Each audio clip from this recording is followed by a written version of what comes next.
This is a 2013 e-commerce statistics saying $900 billion. I think you all know that the opportunity in e-commerce. But I want to point out in this chart, China probably is growing the fastest. And in 2013, China total is 61 billion. As a matter of fact, in 2014, Alibaba alone in one day, I say one day, did $9 billion. That's how big the market is and how Chinese consumers are addicted to online purchase. And of global online buyers, 35% says that they will buy overseas, and 42% in China. I can totally understand it, and we can discuss more later. So cross-border commerce is no longer a trend. It's a reality. We live with it every day. And you should be proud that French merchandise and goods are desired and liked by global consumers everywhere in the world. Starting from your neighbor, Germany, and the faraway neighbors, America, UK, Italy, Spain. But most exciting part is China. China is growing at 65% year to year. And we also at PayPal, we see that. The transaction sending out from China overseas is growing at this number. So who are they? How do they behave? And how do they purchase? So we did a study. Based on the study, 100 billion market size by 2018, and about 80 million Chinese consumer will buy overseas. And we also did a consumer study. What kind of people are they? And we interviewed 1,500 people who has purchased in the last 12 months and will likely to buy again between the age of 18 and 50. And this is what we find. 18% says that they will buy overseas. 18% out of 400 million is about 80 million people. That's a lot. And most of them live in big cities. The city I'm from, Shanghai, Beijing, Guangzhou. That means shipping is easier, and you can influence the decision easier because they are more concentrated. 70% of them are highly educated, and most of them understand English, and most of them are single or family with children. What are the top 3 reasons they buy? I use acronym PPABC. A being authenticity.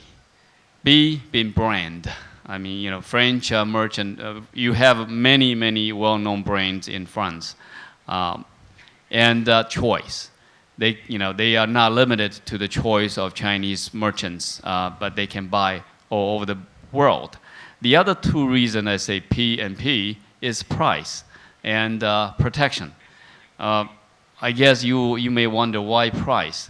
Chinese consumers' purchasing power has been increased over the past 10 years. As a matter of fact, the IMF, International Monetary Fund, last year, so Chinese purchasing power parity is #1 in the world. What that's saying is, if they buy overseas, which will be cheaper than buying in China. Protection. They would like to have good protection in terms of product quality. What do they buy? They buy clothing, fashions. This is what French merchants has. You have the best fashion in the world. Cosmetics, of course, no question about it. Baby food, baby product, because these are family with children. And what I don't have here is travel. Also, travel is pretty popular. And the 57% of them use a smartphone. That means, they buy impulsively. They like easy process without a lot of thinking that they can buy online, which is good. Now, again, this is the smartphone they use. And what are the biggest concerns they have? Number one is protection. Imagine they are buying merchant goods thousands of miles away. They don't speak the language. The culture is different. Why would they buy? So their biggest concern is, what do I do if the merchandise doesn't satisfy my requirements? What if I want to return the products? So these are their biggest concern. So how at PayPal, how do we make it easier for them? Again, let me cover a couple more behavior thing. When they buy online, they go directly to the shopping website or the product's website and search engine. Those are the three primary ways they shop overseas. Of course, sometimes they go to social medias and blog and email.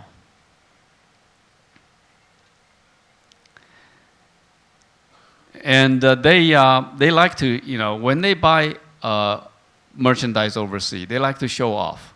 So they show off on the social media, they show off with their friends, they show off through blogs. So social media is a very good tool for marketing campaign. So how does PayPal help to lift the barriers of the overseas purchase? We have global presence. We have 165 million active users around the world. But the most important, I think our most important assets are you, the global merchants, that we have been working with all of you for many times, and we have built a very good relationship.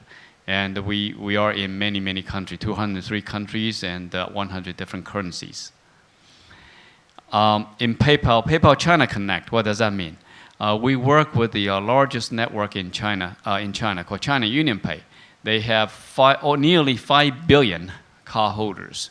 And China UnionPay cardholders can easily link their card to PayPal. And we have advertising and campaigns on their Shop Around the World program. And we also have a page on their website. Now, as I mentioned before, what are the biggest concern for Chinese consumers? It's a return and protection. You may be aware that we have buyer and seller protection. When Chinese consumer buy from a PayPal merchants from you, they have 180 days protection. PayPal guarantee that they are satisfied with the quality of the merchandise. No one else in the world is doing that. For example, if Chinese consumer buy with Visa, if there's something wrong, what do they do? Who can they call? They cannot call bank. Bank is not going to respond to them. Particularly Chinese bank, they don't offer chargebacks. They cannot call Visa. But with PayPal, they work with us. We have consumer protection. We also have customer services. In China, we have a large ops center that have been receiving Excellence of Service Award for consecutive 3 years. We have thousands of people there. Refund. We offer free return shipping. If you don't like the merchandise, we allow you to send that back at PayPal's expense. So with this value proposition, Chinese consumer feel very comfortable using PayPal in China. And we will be able to connect to millions, billions of Chinese consumer through China UnionPay and the bank partners. So I think I'm pretty much on time. All right, thank you very much, Matthew. Now, as we are also very lucky to have with us Larry Kung, so Liyu's CEO, we'd love to hear you, Larry, explain what Liyu is about and how you enable cross-border commerce in China. So you also can take the télécommande. Great. Okay, all right. Mesdames, Messieurs, thank you very much, and thanks to the organizer. I'm very pleased to be able to come today to talk to you about an example that we are of the vertical e-commerce place in China. Today, there's simply too many companies around the world that simply want to be marketplaces. We instead want to be an e-tailer that takes title to the goods. The market that we focus on is the maternity and baby products. And many of you know that due to the one-child policy in China, the typical family today is really made of 6 adults with a precious little emperor or empress, for whom the parents' expression of love is often the purchase of high-quality products. And the ways in which the baby has been pampered with has led to the formation of our business. And today, around the world, we have suppliers from, we have 500 plus suppliers from all over the world, including many from France. In this industry, some of whom are actually in the audience today. The goal is to provide high quality goods to customers in a way that enable them to feel safe about what they're getting. And one of the ways in which we're adapting ourselves to today's changing environment is through integration of online and offline capabilities.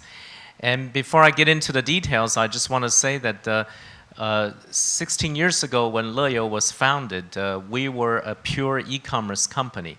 But we very quickly realized that we need to go to the offline format because 99% of mothers in China are first-time mothers who don't have a repeat experience. And therefore, we very reluctantly got into the retail business. But over the years, it's been very successful. And we now have 400 plus stores all over the country and still growing.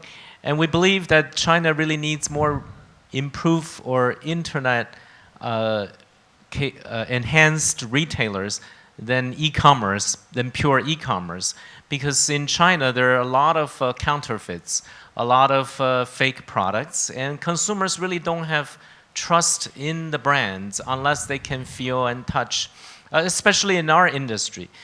But the world is also changing. They need more convenience, they need faster delivery, they need products on the shelf. So what we do is through our internet DNA and our offline capabilities, try to integrate the two worlds, try to get the best or the trust and safety of the offline format with the convenience and the precision marketing of online.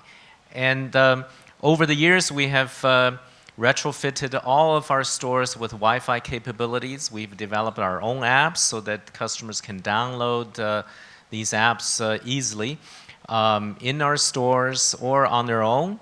And also, we have connected with all the marketplaces, so whichever one they prefer to buy at, they can always find Leyou online. And for those of you who, by the way, wanted to know what Leyou means, it means happy friends. Le means happy, you means friends. And we, through our apps, we have found a way to really lessen our dependence on the marketplaces in China. As many of you may know or may not know, the e-commerce landscape in China is dominated by the likes of Alibaba or JD, who really are using the tax loopholes, in my opinion, in China to push the marketplace model rather than the merchandise-focused model. And as a result of that, from the standpoint of the consumers, many of the good products are mixed in with the bad ones. So it's really hard for customers to tell. And even though many of them go for it because of price advantages, they're always going online shopping with a fear. And in most cases, because the pictures are always better than the goods, they are disappointed. And the interesting thing is in the latest Baidu is the Chinese search engine research, they have found that the post-90s mothers actually prefer to shop offline, even though they also research online. We were very surprised by the result, why people who grew up with the internet would want to prefer to buy offline. But after more research, we found that it's because they grew up being cheated by the merchants online or disappointed by what they get. So we, together with many other vertical players, both online and offline, believe that through the apps, we have found new opportunities for us to really offer an alternative, more trusted channel for not only consumers, but also brand partners. And this the new trend enables us to not only integrate our store services better, but also enable a whole a set of alternatives for marketing and targeting of consumer needs. And we couple this with the store so that not only can you do a click and collect online, we can also have our store clerks ship within the near vicinity of the store. We also offer in-store ordering from the warehouse, so the merchandise inventory can be better balanced across the entire network of stores and warehouses. And recently, given the new government policies about cross-border e-commerce, we're now, through complicated interfaces that we build with China Customs, enabling this new service for our brand partners or our customers so that they can purchase goods that are technically not enabled to sell due to compliance reasons, for example, cosmetics or infant formula, in stores, but they can order online. And this new cross-border business was touched on by Matthew earlier, but many of the customers are still wary of what they're going to get, especially because there are many gray market or parallel channels around the world that they're increasingly shipping fake goods, even from the Western world. So what we're offering now, as some of the other counterparts in other industries, is an alternative that enables customers to touch and feel goods in stores, but they can order either through our apps or online from a PC, so that they can enjoy the tax benefits, but still feel real about what they're getting. And this is a new capability that I have a specific mission today, on this trip to Europe, to look for e-tailers who are really interested in the China market, but are either scared by the policy-driven market environment, and very much is a policy-driven environment in that the government's policies or daily changes in their policies have driven many foreign players away, in my opinion. And it's a tough market to crack, where the customers, because I think their salaries are much lower, they will complain about little things that perhaps Westerners will not. Because of all these differences in the marketplace, I think, and the fact that e-tailers in general tend to gravitate towards a winner-takes-it-all monopolistic kind of model, I think in many ways the market is shut for many companies from around the world. However, e-commerce companies around the world can provide an outsourcing capability to companies like us. If you're in the baby products business at all, for example, we can partner together in such a way where you can help us pick and pack the goods that we will sell in China to our 6 million consumer base that we have built up over the years.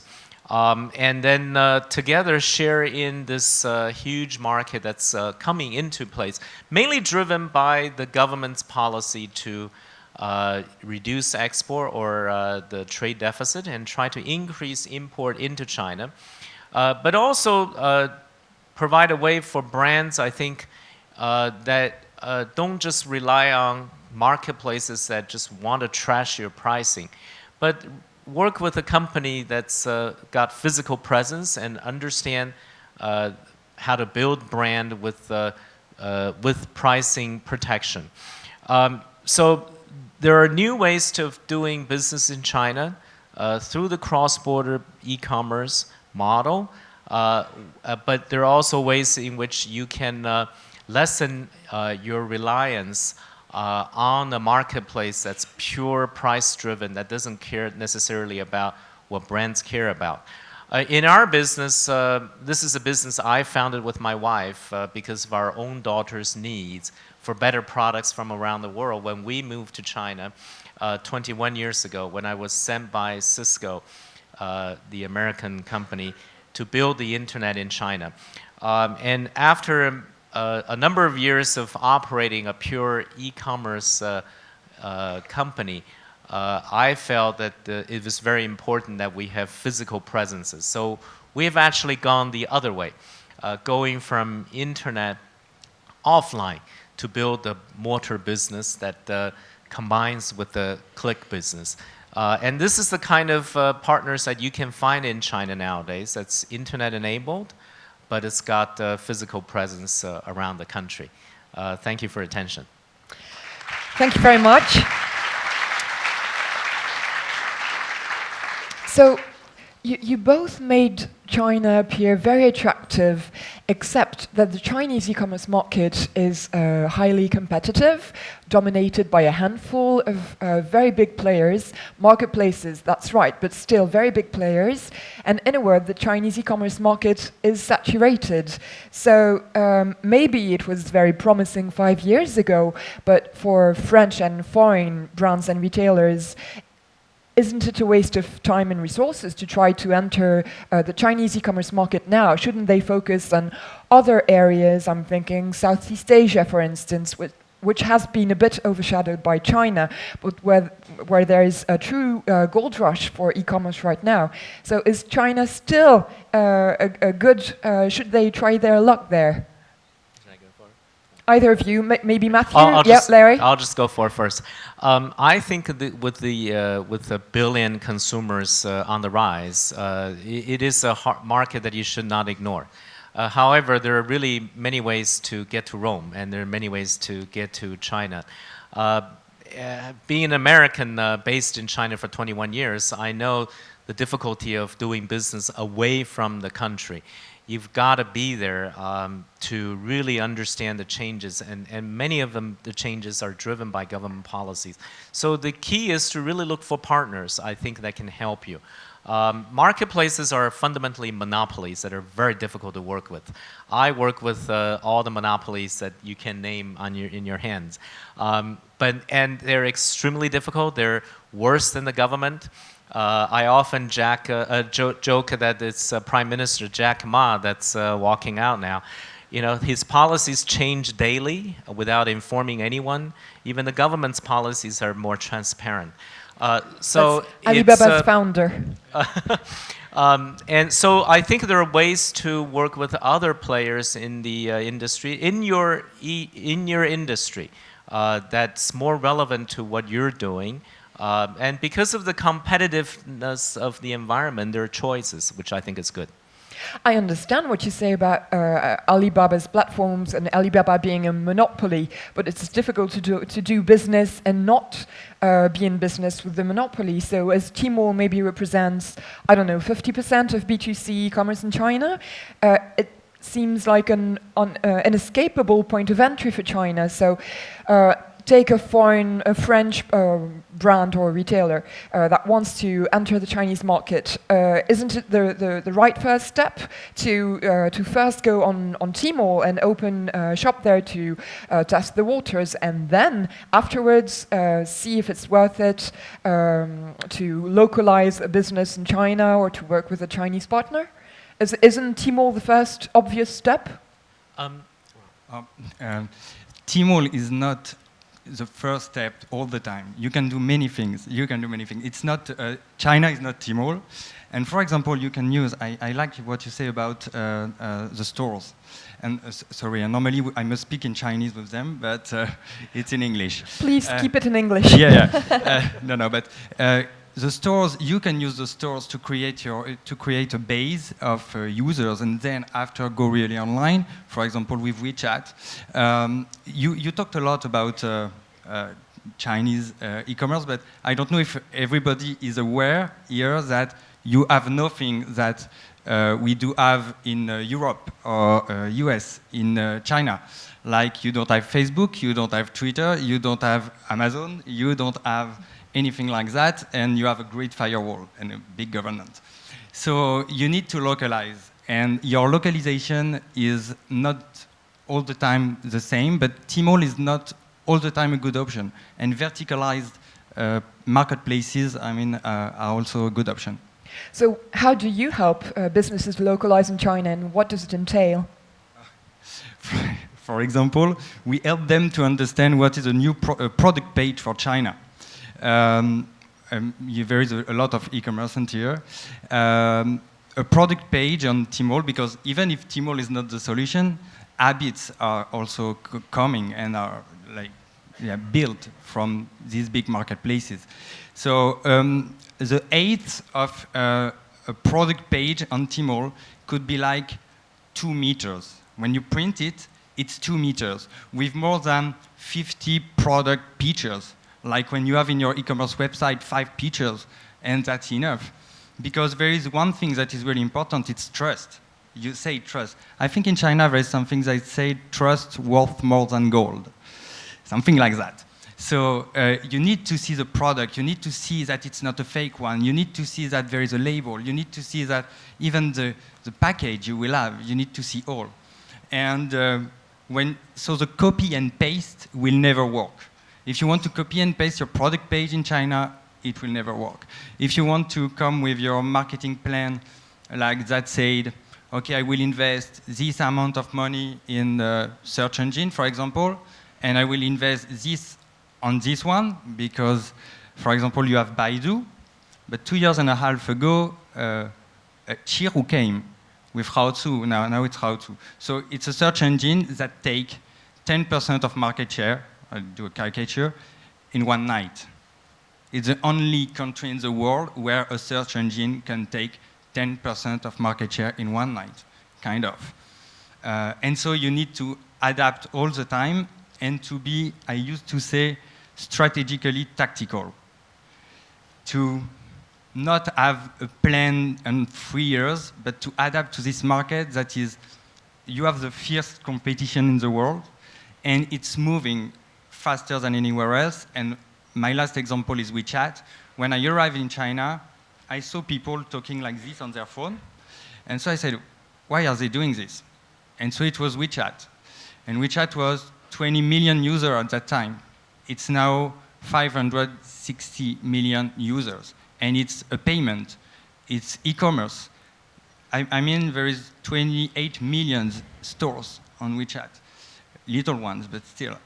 And so in 6 months, they can create things that are totally disruptive. And 2 words, China is not cheap in digital. So if you want to come in China, it's not cheap. And as well, it's not a copycat. China is now really about innovation. So it's complicated and expensive, so why go there? Because still you have 50% of penetration rate. Okay, so still you have the biggest market in the world with only 50% of penetration. Okay. So we talked about payment services offered by WeChat, and that, of course, it's thinking about PayPal, PayPal, of course, has a very small market share in China, mostly because Alibaba also has Alipay, so PayPal is not welcome on Alibaba's platform. There are also WeChat payment services. Tencent also has some. So forgive me for this bold question, but as no one in China uses PayPal, how can you help retailers from foreign countries sell their products in China where no one uses PayPal? Yes, great question, and you really get me upset, right? But I like to say this: China market is saturated. Yes and no. If you look at China as a domestic market, yes, it is flooded with local-made product or even counterfeit product. Chinese consumer has been blocked by Alipay from going overseas, buying overseas products. PayPal, what PayPal is going to do is open the world to the Chinese consumers. Chinese currency has appreciated over the past 5 years, 80%. But they don't get to buy, they didn't get to enjoy that appreciation because the road is blocked, because Alipay have only access to 1,000 merchants. I don't know how many of you accept Alipay, but many of you accept PayPal. That's the key. Now, Alipay is starting to grow on cross-border commerce. Right. They're going to grow from 1,000 to 10 million. It's going to take them some time, right? Me too. I'm going to grow my 1 million consumers to 100 million in 2 years. How? I have connected with China UnionPay, which has 5 billion cards. We can facilitate, every Chinese consumer has a China UnionPay card. They can easily connect it today to PayPal, and they can start transact if they have a PayPal account, if the merchant accepts PayPal accounts. Again, very basic. What is a commerce? Commerce is connecting buyers to the sellers. We have 10 million merchants, sellers around the world managed by our relationship management managers. They work with you day in and day out. They will connect you to the Chinese consumers through China UnionPay, through our eBay network, through my bank partners. We are working with many, the largest Chinese retail banks to push your product through their channels to the Chinese consumers. And through buyer protections, i.e., don't worry about fake goods. PayPal is here to protect you. If you are not satisfied with what you buy, we will cover the expense, and we will help you return the merchandise. So with those value proposition and also customer services in China, we feel very comfortable pretty soon that your product can be delivered to the millions, billions of Chinese consumers home through PayPal. Okay, so you strongly advocate cross-border, and in a way, so do you, because you say it's a better option for foreign retailers to do business with you, or with you or other Chinese retailers who know the market better. But, well, first of all, you sell baby products, so there are many retailers who sell other products, and will they find partners like you to do business for them in China? And something else, baby products, as I understand, are a very specific category in China, because the Chinese consumers tend not to trust Chinese products for these categories, and of course you'd seek partners abroad. Would it be the same for other products? I think with the increasing disposable income for Chinese consumers, it is true of all product categories that imports is going to become the favored merchandise for the customers. Now, for the baby sector, I think we're benefiting from this trend. For example, 70% of our revenue already comes from international brands, half of which is pure import, half of which are foreign brands made in China. And this is, I think, true across all product categories, that people are preferring foreign brands. Now, the question is whether those foreign brands can be purchased at an economical cost. And the advantage of e-commerce or cross-border commerce is that you can skip a lot of taxes. The alternative with working with a national retailer is that, for example, our buying power enables us to buy directly from brands, such as my friend Francois, whose baby bottle I carry, and sell directly to the consumers without middlemen in between. The third alternative is really go through many layers of distribution the traditional way, which is the way that's being obsoleted or competed, really outcompeted by e-commerce and national chains. So there are really a couple of alternatives that I think different companies can consider still. Okay. So it appears the choice of the Chinese partner is very crucial because the Chinese market, of course, is very specific, but also because Chinese retailers are very advanced. And I'm thinking about mobile commerce and conversational commerce, like on WeChat. So, Larry, how can foreign retailers can take inspiration from Chinese online retailers? Well, I think as Western companies work with the Chinese partners, it is very natural that you will hear about things and trends that we already adopt as a normal habit in China. And a lot of it is truly quite advanced in terms of what you can do. And there's more innovation coming because the government is really encouraging small businesses to create more advanced and innovative ways of doing business. So I think having a partner and then enables you to get to know the landscape better than to just try to read it on your own or grasp it all on your own. So you know, there are multiple ways to get to China, but having a partner that you can trust is definitely a good way. And mind you, there are many Western educated founders of, or executives now working in China, people who returned from attending universities in Europe or in America, that you can work with, that you feel comfortable with. Yeah. Okay. Yeah, I like to comment, you know, this is a e-commerce event, I suppose. And technology is there to help you. I do not agree that you always need partners for overseas purchase. For example, I mean, we help millions of Chinese merchants. We do billions of exports for Chinese merchants. They do not have partners around the world. They use PayPal as a payment mechanism, and they do billions of dollars, and they don't have to be technical savvy. You know, we have a lot of high school graduates built e-commerce sites, B2C, B2B. They do billions of dollars of business, and I think you can do the same to China.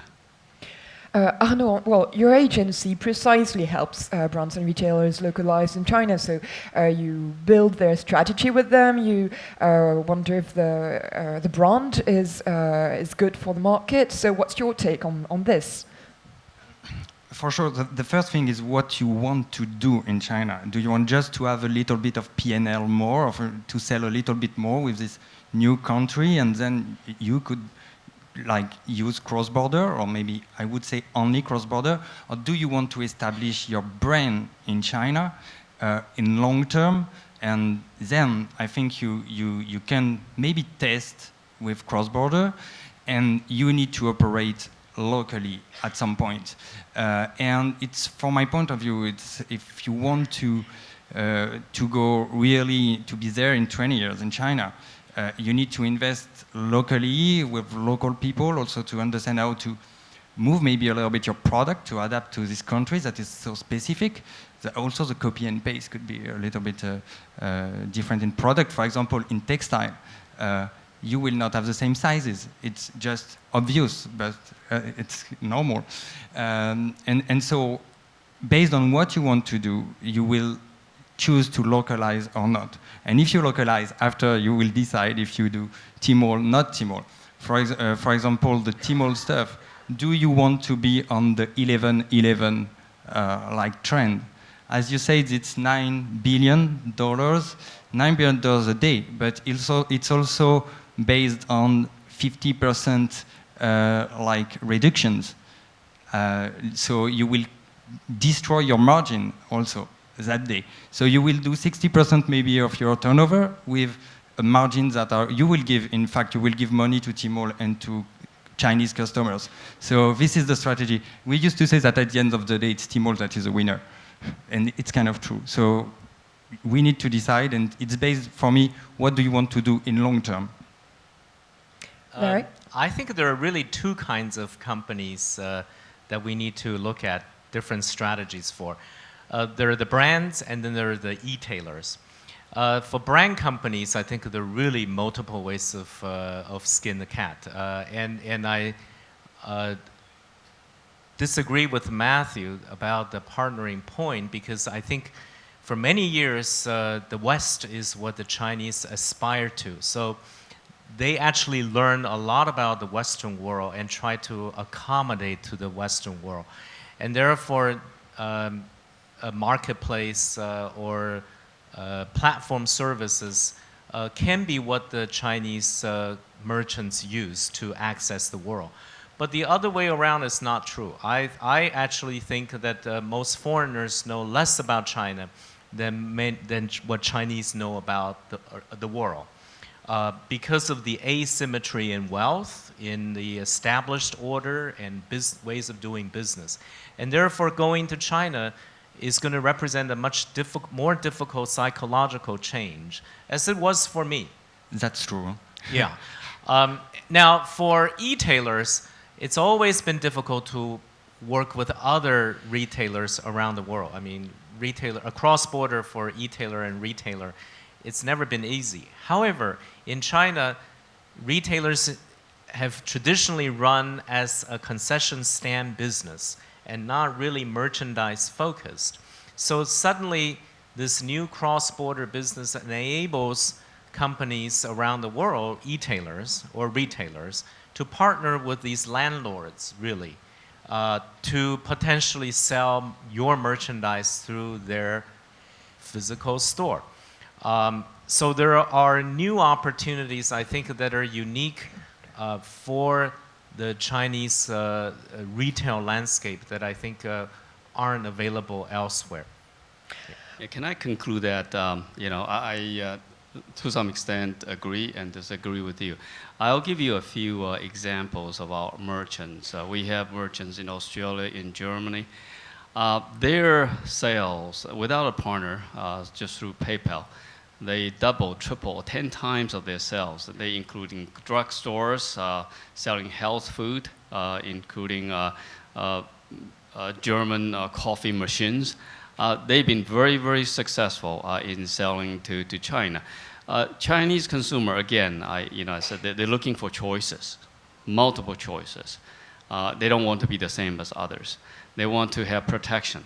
They want to buy different brands. A, B, C, A being an authenticity. They want to buy from overseas product producers for authenticity. So we have many, so we don't represent just one merchant. We represent 10 million merchants around the world. We have many, many success stories without needing a local partners. So we have different examples, but we have many, both Larry and I have many success stories. Don't be discouraged that you have to have a partner. You can do it. Well, so the good thing is there are several successful strategies to deploy. So that's the good thing about the discussion, and that will end this discussion. So thank you very much to the three of you who all flew in from China for this session. So thank you very much. And now is the time for our next session. So if you'd like to go back to your seats, thanks a lot.